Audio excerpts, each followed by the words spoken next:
अस्सलामुअलैकुम everyone, hope you all are doing very great. मैं उम्मीद करती हूँ कि आप बिल्कुल ठीक ठाक होंगे, एवन होंगे, फर्स्ट क्लास होंगे और अपनी लाइफ को भरपूर तरीके से एंजॉय कर रहे होंगे। मेरी दुआ है कि अल्लाह ताला आपको हमेशा खुश रखे, सलामत रहे। आमीन आमीन इंशाल्लाह। मुझे आप सुन रहे हैं वीआईपी रेडियो के प्लेटफॉर्म से। मुझे कहते हैं आरजे शेफ सदफ शहजादी। मैं आपको वीआईपी के जन कैफे में खुशामदीद कहती हूँ। Welcome to this show. अच्छा जी, आज हम नई रेसिपी के साथ हाजिर हो चुके हैं और टाइम ज़ाया नहीं करते अपना, और क्योंकि सबका टाइम जो है वो बहुत ज़्यादा कीमती होता है और मैं कदर करती हूँ अपने लिसनर्स की कि वो मेरा शो बहुत ज़्यादा शौक से सुनते हैं और कंप्लीट सुनते हैं माशाल्लाह से। मुझे कमेंट में ये आइडिया हो रहा होता है कि जब आप कंप्लीट शो सुनते हैं ना तो आपको फिर अंदाज़ा होता है कि मैंने बताया क्या है, किस तरीके से बताया है, तो वो मुझे चीज़ का आइडिया हो जाता है। तो मैं इसलिए आपका टाइम ज़ाया नहीं करूँगी और मैं चलती हूँ अपनी रेसिपी की जानिब। तो आज हम क्या बनाएंगे वो मैं आपको बताती हूँ। आज हम बनाएंगे जी वेज मैक्रोनीज। ठीक है, आपने बहुत वेज मैक्रोनीज खाई होंगी, खुद भी बनाई होंगी, लेकिन जो आज मैं आपको रेसिपी बताऊंगी वो टोटली चेंज होगी। अगर आप इसको बनाएंगे ना तो आपको खुद भी यकीन हो जाएगा कि वाकई मैं बिल्कुल ठीक कह रही हूँ कि ये रेसिपी जो है ना ये टोटली चेंज है। और माशाल्लाह से ये इतनी अच्छी बनेगी ना आपकी वेज मैक्रोनीज कि आपको खुद भी बहुत मजा आएगा इसको खाने में और इसको बनाने में भी आप बहुत इंजॉय करेंगे। क्योंकि जब हम डिफरेंट तरीके से कोई भी चीज बना रहे होते हैं ना तो उसको हम खुद भी साथ ही साथ इंजॉय कर रहे होते हैं। तो आइए चलते हैं अपने किचन की जानिब। किचन में जाते साथ जब आप मैक्रोनीस बनाने का इरादा करें तो सबसे पहले पढ़ लें बिस्मिल्लाहिर्रहमानिर्रहीम, शुरू अल्लाह के नाम से जो बड़ा मेहरबान निहायत रहम फरमाने वाला है। अच्छा जी, रमजान मुबारक को हमने कह दिया है अलविदा, लेकिन खाना पीना तो हमने नहीं छोड़ना। अब खाएंगे नहीं तो जिएंगे कैसे? रमजान तो चला गया है फिर से आने के लिए। तो चलिए स्टार्ट करते हैं अपनी आज की वेज मैक्रोनीस की ब्यूटीफुल सी रेसिपी। अच्छा जी, सबसे पहले हम खुली कढ़ाई ले लेंगे और उसमें हमने हाफ पानी ऐड कर देना है। ठीक है, हाफ पानी ऐड करने के बाद आप उसमें 1.5 कप तकरीबन मैक्रोनीस ऐड कर दें और फिर उसके बाद आप क्या करें कि आराम से चूल्हा जलाएं, मीडियम फ्लेम रखें और कढ़ाई को चूल्हे पे सेट कर दें। ठीक है, ऐसा ना हो कि कढ़ाई वन साइडेड सेट हो और एक तरफ से झुकी हुई हो, इस तरह से नहीं करना। आपने जो है कढ़ाई को अच्छे से सेट करना है चूल्हे पे। ठीक है, मीडियम फ्लेम पे कोई इशू नहीं होता। मीडियम फ्लेम जो होती है वो हमारी चीज पकने में हमारी बहुत ज्यादा हेल्प करी होती है। ठीक है, तो उसके बाद आपने क्या करना है कि 3 अदद आलू ले लेने हैं। मैं आपको 1.5 कप मैक्रोनीस के हिसाब से बता रही हूँ, बाकी फिर अगर आप ज्यादा करते हैं तो फिर आपको सारे इंग्रेडिएंट्स बढ़ाने होंगे। अच्छा जी, 1.5 कप मैक्रोनीज में आप ऐड करेंगे 3 अदद आलू आपने ले लिए हैं। सबसे पहले उनको आपने अच्छे तरीके से वॉश कर लेना है। वॉश कर लेने के बाद आपने उनको पील आउट करना है। पील आउट करके आप उनको क्यूब शेप में कट कर लें और उनको मैक्रोनीज में ही ऐड कर दें। ठीक है, अब इन दोनों चीजों को हम ढक के रख देंगे बॉईल होने के लिए। जैसे ही अच्छे तरीके से बॉईल होंगे, मतलब काफी टाइम अभी इन्होंने लेना है ना, तो हम दूसरी तरफ सैलेड तैयार कर लेते हैं। सैलेड में सबसे पहले हम लेंगे 2 अदद टमाटर, उनको अच्छे तरीके से वॉश करेंगे और बारीक बारीक कट कर लेंगे। उसके बाद हम लेंगे 2 अदद प्याज, जिसको हम पील आउट करने के बाद बारीक बारीक कट कर लेंगे।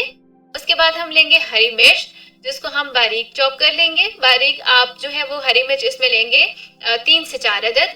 टमाटर आप लेंगे 2 अदद, प्याज आप लेंगे 2 अदद, हरा धनिया आप इसमें थोड़ा सा ऐड कर देंगे। ठीक है, बारीक चॉप करके ये सारी चीजें आप अच्छे तरीके से मिक्स कर लें।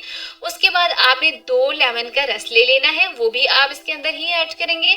2 ढक्कन आप सिरका ले लें, जो सिरके के ऊपर ढक्कन होता है ना, 2 ढक्कन आप सिरका ले लें और वो भी इसी के अंदर ऐड कर दें। ठीक है, अब ये हमारा बहुत अच्छे से जो है वो एक मजेदार सा सैलेड यानी रायता तैयार हो जाएगा। सैलेड इसलिए कह रही हूँ ना कि इसमें तमाम चीजें वो हैं जो हम सैलेड में ऐड कर रहे होते हैं। अब यहाँ पे आपके पास अगर शिमला है, ठीक है, शिमला आपके पास है तो उसको भी आप बारीक बारीक चॉप कर लें। शिमला आप अगर ले रहे हैं ना तो वो आप कोशिश करें कि 1 अदद शिमला लें बड़े साइज की, उसको आप उसका बीज निकालें और उसको बारीक बारीक चॉप कर लें इसी के अंदर।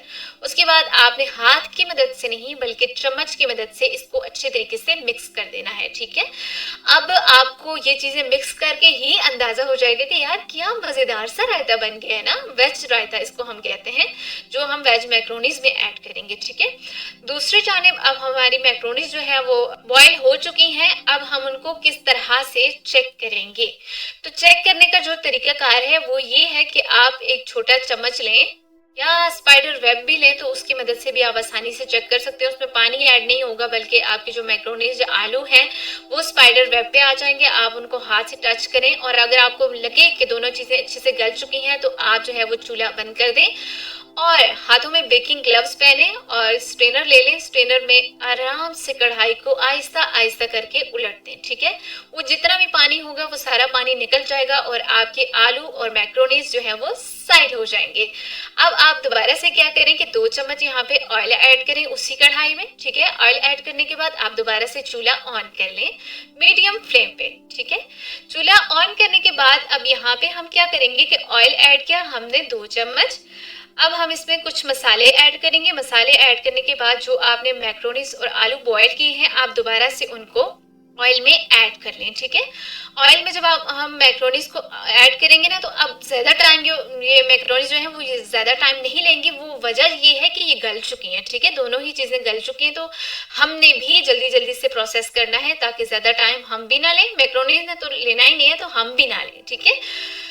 तो अब हम क्या करेंगे कि मैक्रोनीज और आलू हमने इसमें ऐड कर दिए हैं। अब मसाले की बारी आती है। मसाला जात में सबसे पहले हम ऐड करेंगे 1 टीस्पून जीरा पाउडर, 1 टीस्पून धनिया पाउडर, 1 टीस्पून लाल मिर्च पाउडर और नमक हम इसमें हस्बे जायका ही ऐड करेंगे। और उसके बाद हम इसमें ऐड कर देंगे 1 टीस्पून चाट मसाला और 1 टीस्पून हम इसमें ऐड कर देंगे बिरयानी मसाला, ठीक है। अब साथ ही साथ आपने इसमें 1 टेबल स्पून ऐड कर देना है सोया सॉस। और अगर आपके पास इमली की चटनी है तो वो भी इसमें आप तकरीबन थोड़ी सी हाफ कप के करीब ऐड कर दें। हाफ कप वो वाला कप ना, वो जो कि चाय वाला बड़ा कप होता है, बिल्कुल छोटा सा जो कप होता है वो वाला आपने हाफ कप इमली की चटनी भी इसमें ऐड कर देनी है। फिर आप ये सारी चीज़ें अच्छे तरीके से मिक्स कर लें, ठीक है। अब ये चीज़ें अच्छे से मिक्स हो जाती है ना तो आपको पता चल जाता है 2 से 3 मिनट में ये चीज़ें अच्छे से मैक्रोनीज आलू में मिक्स हो जाएंगी। उसके बाद आप चूल्हा बिल्कुल लो फ्लेम कर दें, ठीक है। लो फ्लेम पे करने के बाद आपने जो रायता बनाया है ना, आप जो सैलेड आपने काटा है बारीक बारीक आपने चॉप किया हुआ है उसको आप जो है वो मैक्रोनीज के अंदर ऐड कर दें आराम से, ठीक है। कोई चीज़ गिरे ना, ठीक है। हाथों की मदद से ना डालें बल्कि ऐसे जो आपने जिस बाउल में ये चीज़ें कटिंग की हैं उसी को उलट दें और चम्मच की मदद से उसको सारा इर्द गिर्द से साफ कर लें, ठीक है। तो मैक्रोनीज में ये ऐड करने के बाद आप इनको भी अच्छे तरीके से मिक्स कर लें। लकड़ी का चम्मच इस्तेमाल करेंगे तो वेल एंड गुड, अगर वो नहीं भी है तो दूसरा चम्मच भी आप इस्तेमाल कर सकते हैं क्योंकि मोस्टली घरों में वो होता भी है और समटाइम नहीं भी होता, हो भी तो मिलता नहीं है। तो आपने ये करना है कि आपने मैक्रोनीज ऐड करके उसमें ये चीज़ें मिक्स करके अच्छे तरीके से जो है वो इनको इधर उधर कर देना है। उसके बाद आप इसको 2 से 3 मिनट के लिए ढक दें ताकि जो कसर रहती है वो भी हो जाए यहाँ हमारा प्रोसेस कंप्लीट। उसके बाद आपने आराम से चूल्हा बंद कर देना है और गरम गरम ही इनको एंजॉय करना है जी। तो ये हमारी गर्मा गर्म सी ब्यूटीफुल सी वेज मैक्रोनीज हो गई है तैयार। तो आप लोग बताइएगा क्या आपने भी इस तरह की मैक्रोनीज कभी बनाई हैं या खाई हैं। वैसे तो मोस्टली ये होता है कि जिस तरह शादियों में भी बनी होती हैं वेज मैक्रोनीज बना रहे होते हैं, हम चिकन मैक्रोनीज भी बना रहे होते हैं लेकिन उनका तरीका थोड़ा डिफरेंट होता है। लेकिन इस तरीके से आप बनाएंगे ना तो आप यकीन करें कि आपको चना चाट वाली भी फील आएगी, आपको मैक्रोनीज भी फील हो रही होंगी। और जब आपके यानी खाते हुए ना तो बाइट में जब आलू आएगा या शिमला मिर्च आएगी तो उसका आपको टेस्ट इतना ही अच्छा लगेगा कि यकीन करें आप दुआ में मुझे ज़रूर याद रखेंगे इंशाल्लाह। और मेरी यही कोशिश होती है कि मैं अच्छी से अच्छी रेसिपी आपको बताऊं जिससे आप लुत्फानंदोज हों, जिससे आपको फ़ायदा हो। ये हम होता है ना कि समटाइम्स सब्जियां नहीं खा रहे होते, सब्जियां हमारी सेहत के लिए असल में होती बहुत अच्छी हैं, बहुत बेहतरीन होती हैं, तो हम इन चीज़ों को अवॉइड कर रहे होते हैं जबकि हमें नहीं करनी चाहिए, ये चीज़ें इस्तेमाल करनी चाहिए। तो बस ये छोटी छोटी ट्रिक्स ऐसी होती हैं कि जिनमें हम ये वेजिटेबल्स ऐड करके उनको खा लेते हैं तो वो कमी हमारे अंदर से पूरी हो जाती है। कैल्शियम की कमी हो जाती है, समटाइम डिफरेंट कमियाँ ऐसी होती हैं जो हमारी बॉडी में होती हैं जो वेजेस के जरिए पूरी होती है, लेकिन हम जो है ना वो पूरी नहीं कर रहे होते। हमें अपना ख्याल उस तरह से होता नहीं है। बेसिकली हम स्पाइसेस ज़्यादा प्रेफर कर रहे होते हैं अपने लिए, फास्ट फूड खा रहे होते हैं। लेकिन ये है ना, ये छोटी छोटी जो है टिप्स अगर हम अपनी लाइफ में आजमाते हैं तो वेजिटेबल्स का काम तो ये करेंगे और साथ ही साथ आपको मज़ेदार सी रेसिपी भी मिल जाएगी। उसके बाद आपकी जो मैक्रोनीज हैं ये तैयार हैं। आप इनको कांच की प्लेट में सर्व करें और हरा धनिया ऐड करें ऊपर और इंजॉय करें अपनी फैमिली के साथ ये ब्यूटीफुल सी रेसिपी। तो मैं उम्मीद करती हूँ कि आज की रेसिपी आपको बहुत पसंद आई होगी, आप अपनी फैमिली के साथ इसको ज़रूर इंजॉय करेंगे। तो आइए चलते हैं अपनी आज की होम रेमेडी की जानिब। ओके जी, आज की हमारी होम रेमेडी है हमारे हैंड्स एंड फीट्स के ऊपर। हाथ पाँव हमारे सर्दी की वजह से बहुत ज़्यादा ख़राब हो चुके हैं। ईद तो गुजर चुकी है, लेकिन ये है कि शादियों का सीज़न अभी बाकी है। हर फैमिली में कोई ना कोई इवेंट ऐसा है जो कि होने जा रहा है या हो चुका है या होगा, कुछ भी है। तो हमें अपने हाथों पाँव का भी तो ख्याल रखना है ना, और वो भी किचन में रहते हुए। तो हम ये कैसे कर सकते हैं? सबसे पहले आपने एक छोटा प्याला ले लेना है और उसमें ऐड कर देना है कोई भी पेस्ट। ठीक है, तकरीबन 1 चम्मच के करीब आप इसमें कोई भी पेस्ट ऐड करें जो भी आपके पास अवेलेबल है। ज़ाहिर है आप अच्छा ही यूज़ कर रहे होंगे, अपने दांतों का भी ख्याल रख रहे होंगे आप, मुझे यकीन है। और पेस्ट आपके पास बहुत अमेजिंग सा होगा, तो आप वो पेस्ट जो है वो ले लें। उसके बाद आपने 1 चम्मच इसमें पेस्ट ऐड करने के बाद आपने इसमें ऐड कर देना है 1 लेमन रस। ठीक है, 1 लेमन आप लें, उसको अच्छे से साइड पे निचोड़ लें किसी अलग बर्तन में। उसके बाद आप जो इसके बीज हैं उसको साइड कर लें और ये जूस जो है, रस जो है, इसको पेस्ट के अंदर ऐड कर दें। उसके बाद आप इसमें ऐड करें 1 टीस्पून ड्राई मिल्क। ठीक है, ड्राई मिल्क ऐड करने के बाद आप इसमें ऐड करेंगे तकरीबन तकरीबन कह लें कि 2 से 3 चम्मच हम इसमें ऐड करेंगे रोज वाटर। ठीक है, ये सारी हमारी ऐसी चीजें हैं जो कि हमारे स्किन के लिए खासकर कह लें कि हाथ पाँव के लिए बहुत ज्यादा बेहतरीन है।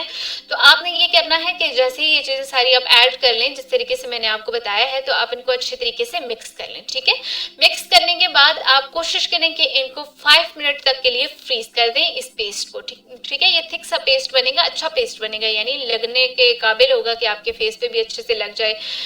लेकिन मसला ये है कि हमने इसको फेस पे लगाना नहीं है ना, क्योंकि हम अपने हाथों पाँव की जो है वो ब्राइटनेस और वाइटनिंग चाह रहे हैं, तो उसके लिए हम ये रेमेडी तैयार कर रहे हैं। ठीक है, अब आपने इसको 5 मिनट्स तक फ्रीज कर देना है। फ्रीज करने के बाद आप आफ्टर 5 मिनट्स इसको फ्रीज से निकालें और अप्लाई करें अपने हाथों पाँव पे। अब मैंने तो आपको छोटी सी रेमेडी बताई है, तो अब आपकी अपनी मर्जी है ना कि आप अपने हाथों पाँव के लिए कितनी रेमेडी तैयार करते हैं अपने लिए। ठीक है, ये सारी चीज़ें ऐसी हैं जो आपके घर में मौजूद होती हैं, आप इजीली तैयार कर सकते हैं। फिर आप फ्रीजर से निकालने के बाद जो है वो अपने हाथों पाँव पे इसको अप्लाई करेंगे ना, जैसे ही अप्लाई करें तो 10 मिनट के लिए इसको फिर छोड़ दें। ठीक है, फिर छोड़ने के बाद आपको खुद भी फील हो रहा होगा कि ये जो पेस्ट है ये आपकी स्किन पे ड्राई होना शुरू हो गया है। पेस्ट का असल में यहाँ पे किरदार है ना, तो पेस्ट जब ड्राई होना शुरू हो जाएगा जितना आपने लगाया है, तो वो उसके बाद आप इसको वार्म वाटर से वॉश करें। ठीक है, अब बहुत सारे लोग कह रहे होते हैं कि वार्म वाटर से हम क्यों वॉश करें, ऐसा तो होता नहीं है। ये रेमेडीज के लिए वार्म वाटर का ही इस्तेमाल किया जाता है। ठीक है, हम गर्म पानी का इस्तेमाल वहां नहीं कर रहे होते, या नीम गर्म पानी भी आप इस्तेमाल कर सकते हैं। जब हमें ऐसा लग रहा होता है ना कि हमने कोई पार्लर से फेशियल करवाया है, अपनी स्किन केयर करवाई है, तो उसके लिए हम ये कि वार्म वाटर का इस्तेमाल नहीं करते। तो यहाँ पे आप कर सकते हैं, क्योंकि आपने होम रेमेडी अप्लाई की है, ना कि आपने कोई केमिकल वाली चीज अपने फेस पे या हैंड्स एंड फीट्स पे अप्लाई की है, तो इसमें मसला नहीं है। ठीक है, मैंने आपको सारी रेमेडीज 1 बाय 1 बताई हैं और अल्हम्दुलिल्लाह अल्हम्दुलिल्लाह सारी ही ऐसी चीजें थी जिनके बहुत अमेजिंग रिजल्ट्स थे, और मैं ये खुद चीजें ट्राई करके ही आपको बताती होती हूँ। ऐसा नहीं है कि मैं बस कहीं से सुन लिया, सर्च कर लिया जी तो बता दी अपने लिसनर्स को। नहीं, मैं आपके साथ कभी भी कॉम्प्रोमाइज नहीं करती। आपने फिर 10 मिनट के बाद अपने हैंड्स एंड फीट्स को जब जैसे ही वॉश करने हैं, तो आपको खुद ही अंदाजा हो जाएगा कि वाह क्या बात है।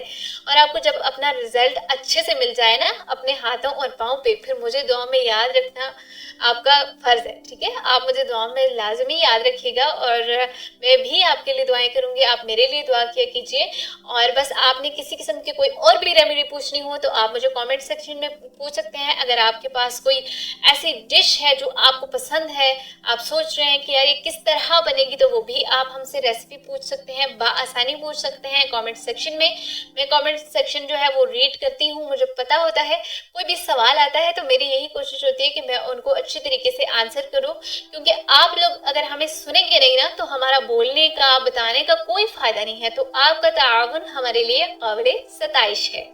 मुझे उम्मीद है कि आज की रेसिपी और होम रेमेडी आपको बहुत पसंद आई होगी, और मैं आपको ये कहूँगी कि आप ट्राई लाजमी कीजिएगा। जो मैंने आपको वेज मैक्रोनीज का डिफरेंट तरीका बताया है ना, आपने उस तरीके से लाजमी ये वेज मैक्रोनीज ट्राई करनी है और मुझे बताना है कि कैसी बनी है, और रेमेडी भी आपने लाजमी अप्लाई करनी है। और ऐसा नहीं है कि आप सैलून जाएँ, अपने हाथों पे मैनी-पेडी करवाएँ पाँव पे, तो वो ठीक है, वक़्ती तो आपको उसका अमेज़िंग रिज़ल्ट मिल जाएगा, लेकिन फिर वो कुछ टाइम बाद वही डलनेस, वही सारी चीज़ें रिकवर होना शुरू हो जाती हैं। तो ऐसा ना करें, ऐसी रेमेडीज़ अप्लाई किया करें, जो कि अगर कोई मसला होता भी है, पहले तो होता नहीं है, लेकिन अगर होता भी है, तो ये सारी चीज़ें तो हमारी किचन में हम दोबारा से अप्लाई कर सकते हैं, कोई इश्यू नहीं है। ये जो मैंने आपको रेमेडी बताई है ना, तो ये आप वीकली 1 टाइम यूज़ करें और इसके अलावा कोशिश करें कि कम से कम इस्तेमाल करें, क्योंकि इसके रिजल्ट्स इतने अमेजिंग है ना कि आपको बार बार तो ये अप्लाई करने की ज़रूरत ही नहीं पड़ेगी। और रही बात रेसिपी की जो आज हमने शेयर की है, तो वो तो आप एक बार बनाएंगे और बार बार खाएंगे इंशाल्लाह, क्योंकि वो ऐसी चीज़ है कि अभी शायद बताने में ऑकवर्ड भी लग रही हो, सुनने में आप मुझे लग रही थी ना, क्योंकि जब फर्स्ट टाइम मैंने ये चीज़ बनाई थी तो मुझे लग रहा था कि पता नहीं ये कैसी बनेगी, ये क्या तरीका होता है मैक्रोनीज का। लेकिन जब बना के और खा के ट्राई किया ना, तो फिर यकीन आया कि वाकई ये तो बहुत बेहतरीन चीज़ है। तो आपके साथ भी यही हो जाना है, ठीक है। आपको भी इंशाल्लाह ज़रूर इसी तरह होगा कि जब आप फर्स्ट टाइम बनाएंगे तो क्या पता थोड़ा ऑकवर्ड भी लगे, लेकिन जब आप खाएंगे तो आपको लगेगा कि जी हमारी मेहनत जो है वो वेस्ट नहीं गई। और चलिए जी, इंशाल्लाह मिलते हैं एक नए शो के साथ, नई उम्मीदों के साथ। अपना ख्याल रखिए, मुझे दुआ में याद रखिए। अल्लाह हाफिज़, फी अमानिल्लाह।